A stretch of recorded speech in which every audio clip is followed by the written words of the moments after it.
Episode 89 this week, 10010001. That's the title of the episode.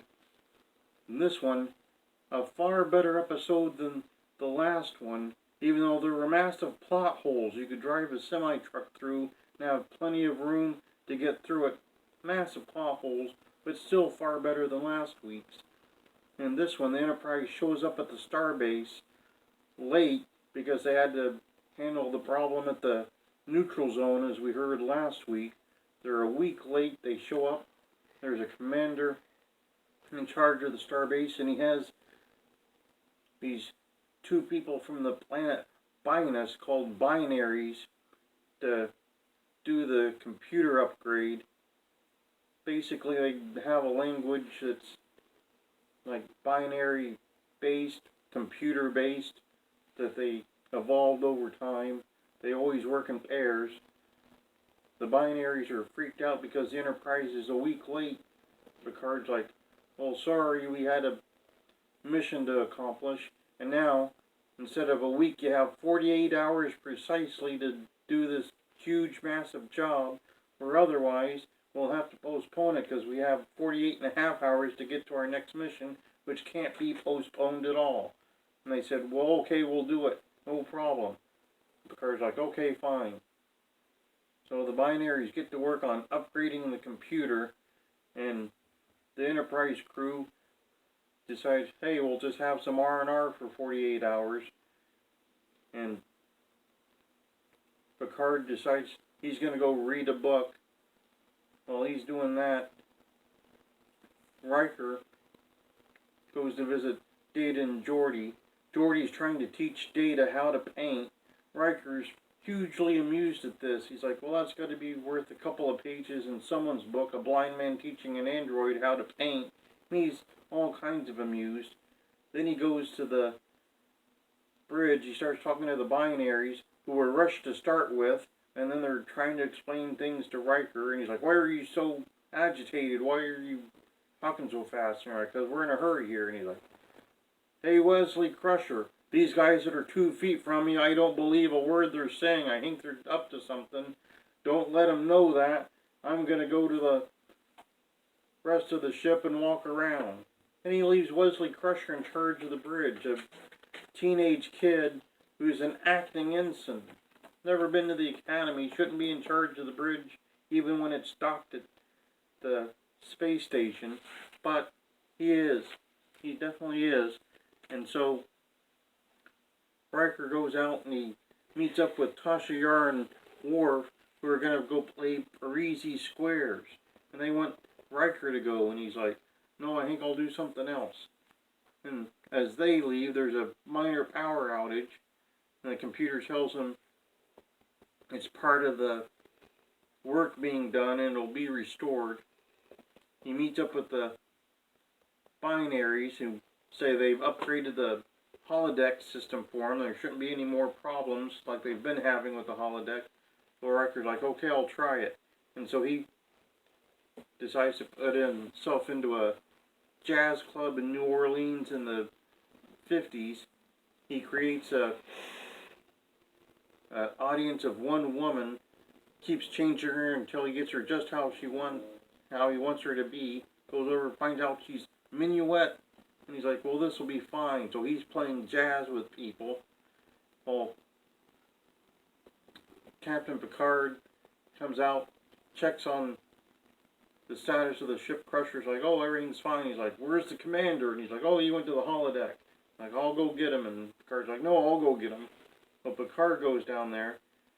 He goes into the holodeck program, and Minuet starts talking French to him. So Picard's like, they really upgraded this thing. Everything's better than it was. And I can't believe these holodeck projections are great now. And he's entranced by this.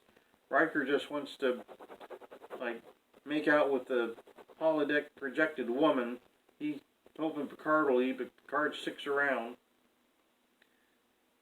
Then Wesley calls to LaForge and Data, and he's like, hey, the antimatter is about to explode in engineering. Could you go check it out for me? And they're like, oh, okay. Don't tell the captain. We don't want to worry him. They get to engineering. No one's in engineering. They're like, nobody's on duty here. Even though there's hundreds of engineers on the Starship Enterprise, not one of them in engineering. Data and LaForge are like, oh yeah, the ship's going to blow up here in a minute. They can't get a hold of the captain. So Data orders abandoned ship. He tells Wesley, set a course for somewhere outside of any populated planets, and as soon as the ship's cleared, have a jump to warp. Wesley's like, okay. And then he apparently didn't do that. He beams off the ship and the group of evacuees, and they do the montage of people getting out of there. Then Data and LaForge have to go to the bridge, and they set the course. And they're like, huh, I guess the captain must have beamed off since we can't get a hold of him. And so they just beam off the ship without confirming that. They get down to the space station, and they're like, hey, where's the captain?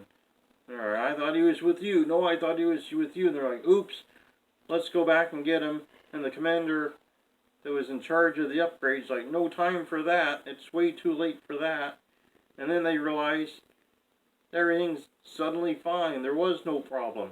They're like, huh, the ship must just be stolen. So they're like, let's get this ship back. And they're like, no time for that. Let's just stand here and watch it leave. So they stand there for several seconds while it leaves, and then jumps to warp after it's safely away from the space station. They forgot they had tractor beams and shuttlecraft and stuff to go after it.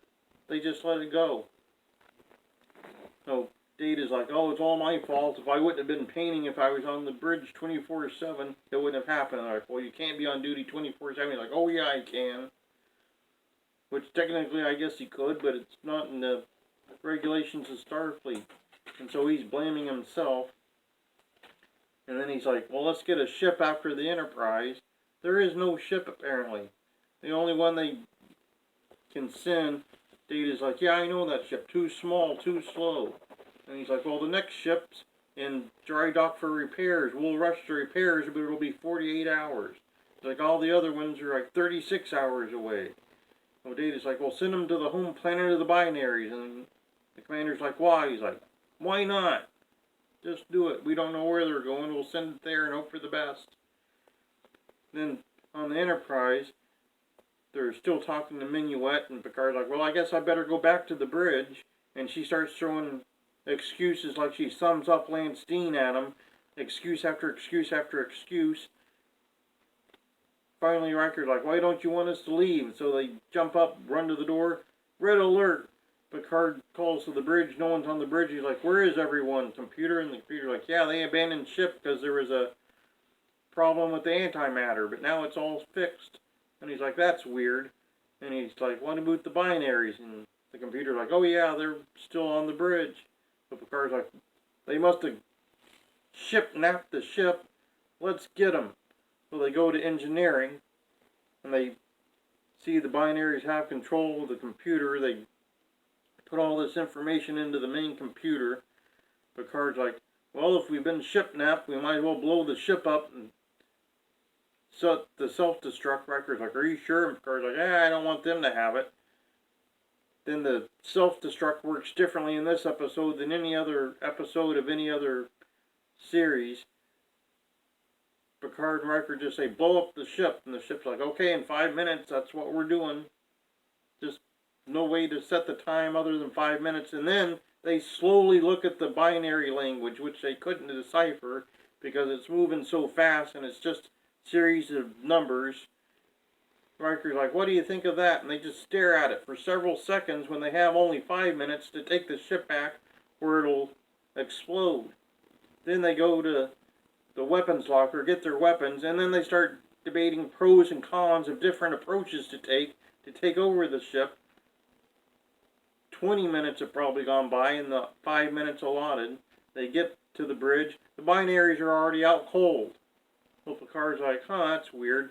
Let's cancel the self-destruct. So they do that. And he's like, if only they left a message for us on what was going on. And Riker's like, oh yeah, Minuet. So they go back to her and he's like, oh yeah, they had a problem with the supernova in their solar system and it disrupted the computer system, and So they needed the largest mobile computer in the galaxy to dump their information in, so then it could get dumped back once the problem was solved with the supernova. You're like, huh, why didn't they ask us for help? She's like, I don't know. So they go back to the ship, to the bridge.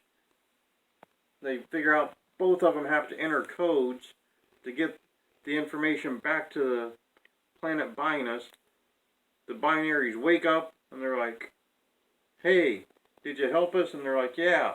And they're like, oh, good. And they're like, we'll take our punishment. And Picard's like, well, why didn't you just ask for help? And they're like, you could have said no. And they're like, we could have said yeah. And they're like, yeah, but you could have said no and our planet would have been destroyed and everyone on it dead. And you're like, yeah, but we could have said yes, you silly guys. So they solve the binaries problems. They aren't mad at him, apparently. They go back to the starbase. Riker's like, oh yeah, that girl on the holodeck, I better go check her out some more. But Picard's like, go for it. And Riker gets there, and he can't recreate Minuet exactly as she had been when the binaries were in control of the ship. So he goes back and tells Picard, and Picard's like, guess didn't work out. And they're on to the next mission. That was pretty much it. Some interesting notes in this one. Huge plot holes. They forgot they had transporters and tractor beams and shuttlecrafts they could have solved most of these problems with. They forgot to confirm that the captain and the first officer were off the ship before everyone else abandoned it and sent it off to explode. They didn't have Counselor Troy on this episode, I presume because she would have known instantly the binaries were up to something with her empathic ability, so they left her off the episode. But still, mostly plot holes. It was the first time we saw Will Riker playing his trombone. He would do that quite a few times the rest of the series.